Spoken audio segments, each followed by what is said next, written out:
amakuru menshi cyane nama ya Rayon Sport yabaye ku mugoroba yiga ku mishinga yiga ko Rayon Sport se irarangiza shampiyona bimeze bite, ese phase retour igiye gutangira mu kwa mbere, imikino ibiri ibura kugira ngo phase retour irangire bizagenda gute, ese barayitangirana gute ile phase retour, isoko barajyamo gute, isoko ryigura nigurisha bararyinjiramo gute, amafaranga nangahe bafite.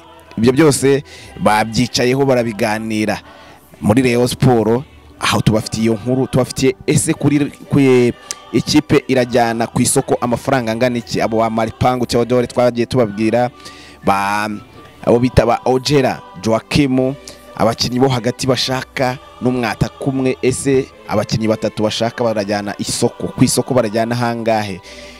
Bo ubwabo baravuga bati byibuze miliyoni 120 turajya ku isoko tujye kurebayo abakinnyi, ariko barajya mu minsi mikuru Noheli bafite agafaranga bameze neza, bagomba guhemba mbere rwose yuko itariki zigera ku itariki 25 bagomba kuba abakinnyi bafite amafaranga, ibijyanye na recruitment baziberewemo nabo bagomba kubihabwa. Ibyo byose turaza tubiganireho. Perezida wa Repubulika yashyize anakuraho, Perezida yashyize ku mwanya wa Ministre wa Sport uwo bita Mukazayire Neri niwe wabaye Ministre wa Sport, asimbuye uwo bita Nyirishema Richard yakuweho bamushyira mu yindi myanya, ariko icyo twebwe twirebera ni bijyanye na sport. Uyu mubyeyi bamwita Neri Mukazayire, uyu nguyu niwe wagize Ministre wa Sport mushya, niwe wagiyeho rwose, asimbuye uyu Nyirishema Richard. Uyu mubyeyi wabaye Ministre wa Sport azwiho cyane ibintu bijyanye na rally, irushanwa ry'amamodoka, mu bijyanye no kuritegura yabaye intyoza cyane, uwe urenze cyane. Ni nayo mpamvu yagiriwe icyizere agashyirwa ku mwanya wa Ministre wa Sport, cyane kwibi bijyanye no gushaka amafaranga muri sport, mu bijyanye n'ubukerarugendo binyuze mu irushanwa rya rally. Ibyo byose turaza kubiganiraho. Ese ni bande bagiye gufatanya? Hari uyu Ministre Mukazayire Neri, hakaba abanyamabanga ba leta, umunyabanga wa leta muri Minisiteri ya Sport uhoraho bamwita Godfrey Kabera, uwo nguwo yagiyeho. Harimo ba François Regis wabaye umunyamabanga wa APR, abo umunyamabanga muri Ferwafa, ubu ngubu yabaye umunyamabanga yabaye n'umunyamabanga muri Simba mu gihe gitoya, ubu yabaye umunyamabanga muri Minisiteri ya Sport. Ibyo byose tugiye kwicara tubiganireho. Dufite ariko n'ikipe y'igihugu y'u Rwanda Amavubi igiye gukina na South Sudan ku munsi w'ejo saa 9, bazaba bakina iJuba. Ikipe y'igihugu y'u Rwanda Amavubi izaba ikina ni ya South Sudan bakinira iJuba. Ese ubana natwe umunsi ku wundi hano kuri Panda TV Rwanda. Urabikora neza? Niba ubikora neza uri umuntu w'umugabo cyane, niba utarabikora bikore. Uyu ni wo mwanya kugira ngo tujye tubana umunsi ku wundi hano kuri Panda TV Rwanda. Nje narabaziye kubaha amakuru, ntago naje nabi, no kubaha amakuru buri munsi, cyane ajyanye n'imikino n'imyidagaduro. Tubafitiye korali zo Kigali mu kanya rwose, mfite igitaramo muri Beka Arena, mfite igitaramo gikomeye cyane. Arababwira ati murabona iby'amaso yanyu atarabona, ibyo mutegeze mwumva mu bijyanye n'indirimbo za Catholique, Adventiste, ADPR, amadini yose, ibijyanye n'abarokore, indirimbo zose barazikuririmbira kandi neza. Inyamahanga, indirimbo za Champions League, abantu bakunda imikino baba gufitiye indirimbo z'amakipe. Korali do Kigali hose ikorayo, ntago ije kuririmba ngo ni ibya Catholique gusa, irakuririmbira indirimbo zose zaba iza Catholique, amadini yose, none igakora no muri sport no muri sekera, hose bajyayo bakaririmba. Mbega kuntu ari byiza, mbega kuntu igitaramo kiraba ari cyiza. Ni mu masaha aza cyane ya nimugoroba. Itike niba utarayigura wayigura neza, uko wayigura neza kanze akanyenyeri 933 urwego, aho ngaho ushobora kubona itike rwose mu buryo bwihuse. Ni 393 urwego, waho wagura itike mu buryo bwiza cyane. Rero reka twanzika amakuru yacu hano kuri Panda TV Rwanda, duhereye muri Rayon Sport. Ku mugoroba habaye inama yatumijwe n'urwego rw'ikirenga ruhagarariwe n'uwo bita Muvunyi Paul. Aravuga ati ndashaka ko dukora evaluation turebe ese bigeze he, Rayon Sport ihagaze ite mu bijyanye no gukina, ese ku isoko imaze gute, ese ku mutungo ihagaze gute. Ibyo ni inama yabaye ku mugoroba muri hoteli imwe mu mujyi wa Kigali. Baravuga bati mugomba kuza. Sadati abantu benshi batamubonye mu nama bagize ngo ntibamutumiwe, yatumiwe ahubwo we yavuze ko titabiriye ku mpamvu ze. Abantu benshi bahise bakeka ko kubera ikibazo cy'amafaranga ari kwishyuza Rayon Sport bategeze bamutumira, bamutumiye nk'umunyamuryango, nk'umuntu uri muri komite. Ariko se uri muri komite cyane cyane y'urwego rw'ikirenga we ntiyaboneka ku by'impamvu ze. Ariko abantu benshi babisesenguye banavuga ko hari kubera nyine ari kwishyuza. Ubwo se waza kuboneka gute mu bijyanye n'imitungo nawe hari ibyo uri kwaka, kandi Rayon Sport ahubwo hari ikikeneye kugira ngo itere imbere. Niyo mpamvu rero yakwepye, ntiyaboneka, ntiyagaragara. Ariko Rayon Sport yakoze inama cyane cyane ireba kuri budget y'amafaranga, ku bijyanye n'umufuka financial, mbese bihagaze bite. Rayon Sport yabyizeho cyane, cyane cyane baza gutanga raporo ibijyanye n'amafaranga. Bavuga ko bakuyemo byose, bafite ibijyanye n'imishahara y'abakinnyi bagiye guhemba ku kwezi, ibijyanye n'amarokritoma babereyemo abakinnyi, hasigara miliyoni 50 z'amanyarwanda. Rero baravuga bati kugira ngo Rayon Sport ibashe gukomeza ku bijyanye no ku isoko, mwigura cyane cyane kwigurisha byo nta makinnyi bafite bazagurisha, mwigura amafaranga bazasohora. Bakeneye abakinnyi batatu, umwataka umwe ku ruhande rumwe, umukinnyi uca ku ruhande rumwe, cyane cyane kuri rwa Haji challenge ku ruhande rwa Haji niyo bashaka ku ruhande rumwe. Noneho no umukinnyi ukina hagati mu kibuga, cyane cyane kuri nimero 6 Mukaseri. Uwo nguwo baracyamukeneye cyane kuko uriya mwanya basanze Majaliwa bashobora kutamugira. Majaliwa ararangiza amasezerano, bashobora kumurekura, kumuririzinga akigendera. Uretse Majaliwa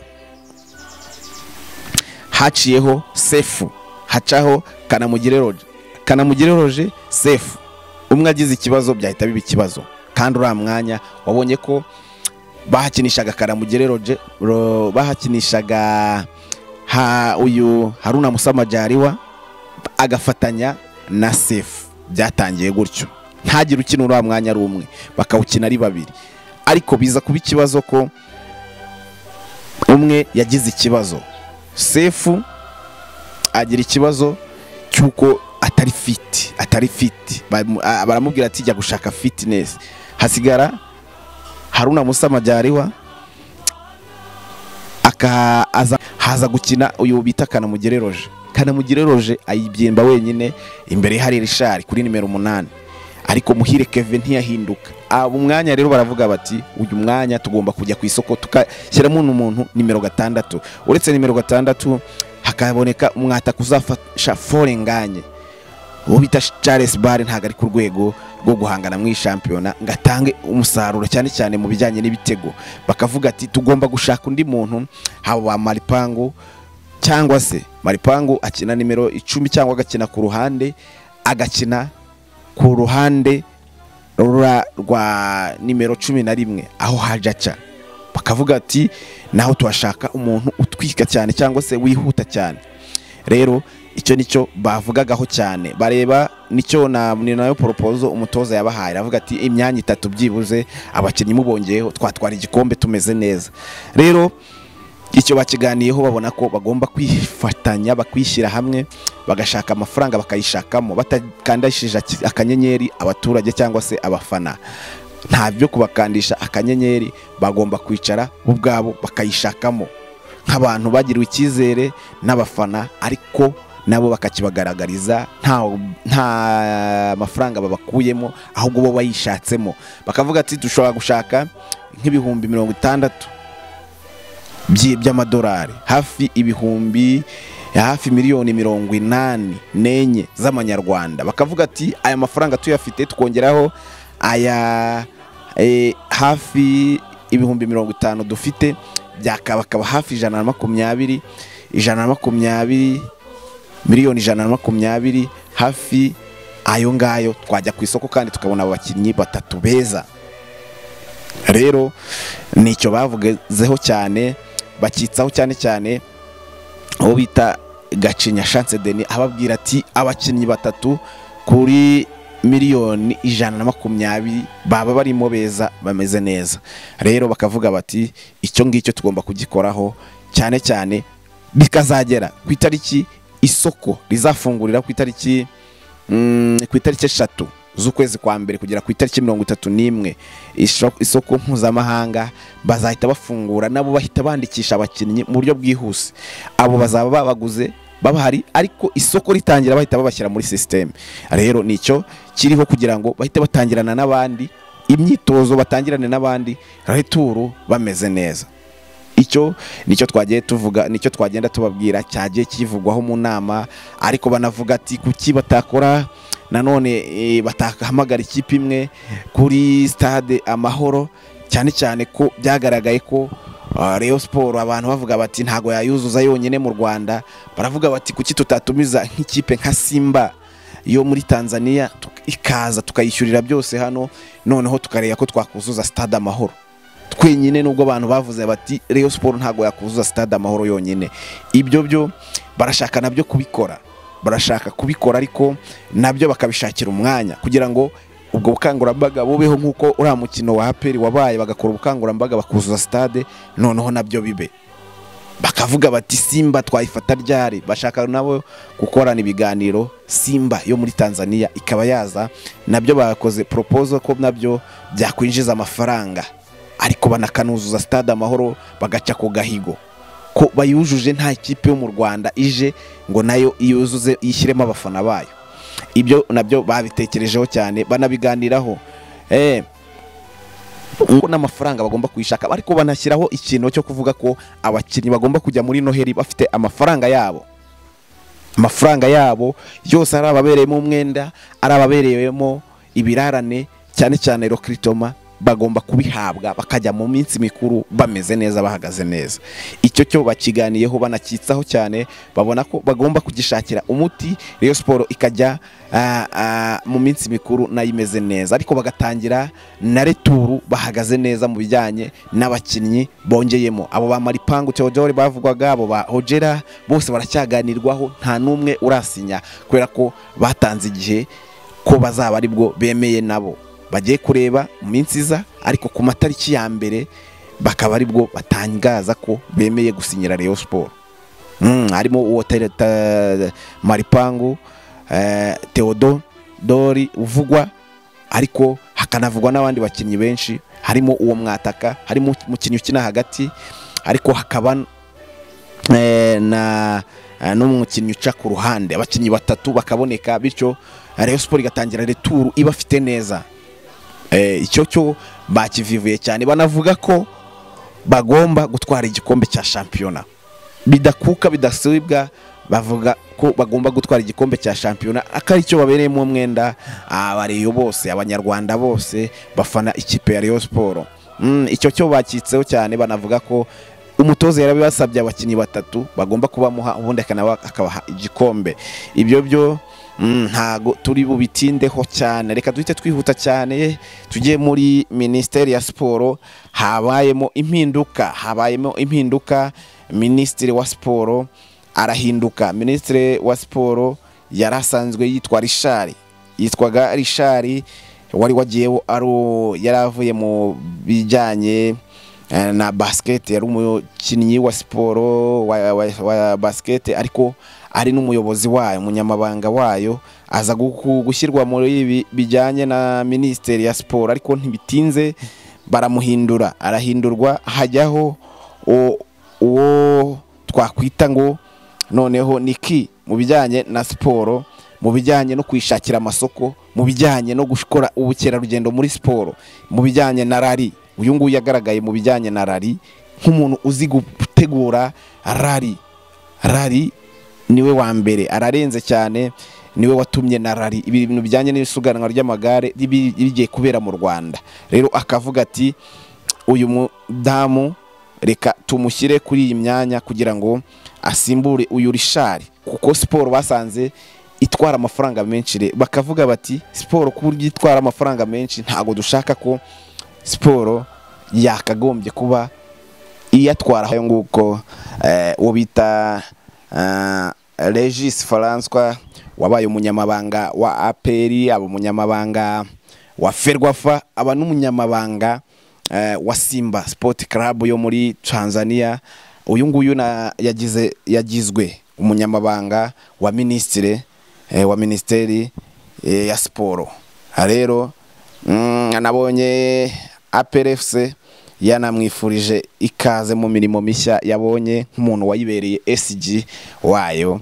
Rero bamubwira ati karibu kabisa, ikaze urayiharihawe, cyane cyane tukwifuriza kuzakora imirimo wahawe neza muri ministeri ya siporo. Yo François Regis nawe nk'umuntu uzi kugena ibijyanye n'amasoko, bamuhaye akazi muri ministeri ya siporo. Nuko bihagaze, nuko byagenze, nuko imyanya yajijyaho ubu bita Nyirishema Richard ajya mu bijyanye na gaze na mine bijyanye n'amazi.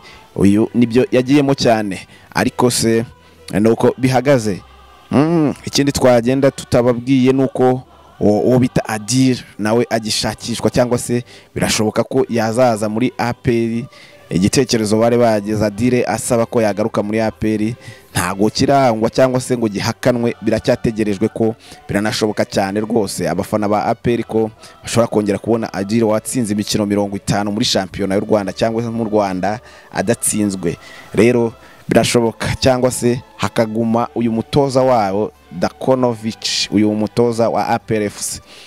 Ibyo nibyo twagenda tubabwira mu ikipe y'igihugu. Nanone ntago twavaho tutababwiye ko ikipe y'igihugu y'u Rwanda ya Jimmy Mulisa, uyu nguyu n'umutoza mukuru wayo wasizwe, n'umutoza mukuru wagiye mu biruhuko avuze ati we uyisigarane uzayibyimba, kandi ndabizi uzatsinda iyi mikino 2 ya Sudani, South Sudani uzayisezerera. Rero Karisa Jimmy Mulisa Prito niwe ugiye gutoza iyi mikino 2 wo gukina. Uyu bagiye gukina ejo, ku munsi w'ejo hari umukino bafitanye n'ikipe ya South Sudani ku itariki 22 ejo, no ku itariki 28 noneho Sudani ikazaza mu Rwanda. Bakavuga ati ikipe bayisezereye, nubwo nta mahirwe abanyarwanda babahaye, byaba ari byiza cyane bakajya mu mikino ya CHAN u Rwanda rukunda kwitabira, ariko kandi ikaba yarabananiye. Rero bakavuga bati aba batoza bakora iyo bwabaga batware iyi kipe muri CHAN, kandi nubwo byanze bikomeza kwanga, ariko CHAN bashobora kwitwaramo neza bakagera kure. Niyo mpamvu bavuga bati kandi byaranze, ariko CHAN mushobora kwitwara cyangwa se kwitwara neza mukayitabira mukanagera kure. Rero ikipe turuza mu masaha za turababwira probable lineup ikipe igomba kubanzamo ikipe izaba ihura na Sudani y'Epfo. Nicyo twagenda tubatangariza. Gusa abasore bameze neza muri Sudani baza gukina umukino ku munsi w'ejo ku isaha y'isa 9 ku manywa rwose, nibwo bazakina uwo mukino. Reka dutegereze turebe ibiko bizagenda. Reka ni kubarambira amakuru yacu nakagaruka hano kuri Panda TV Rwanda.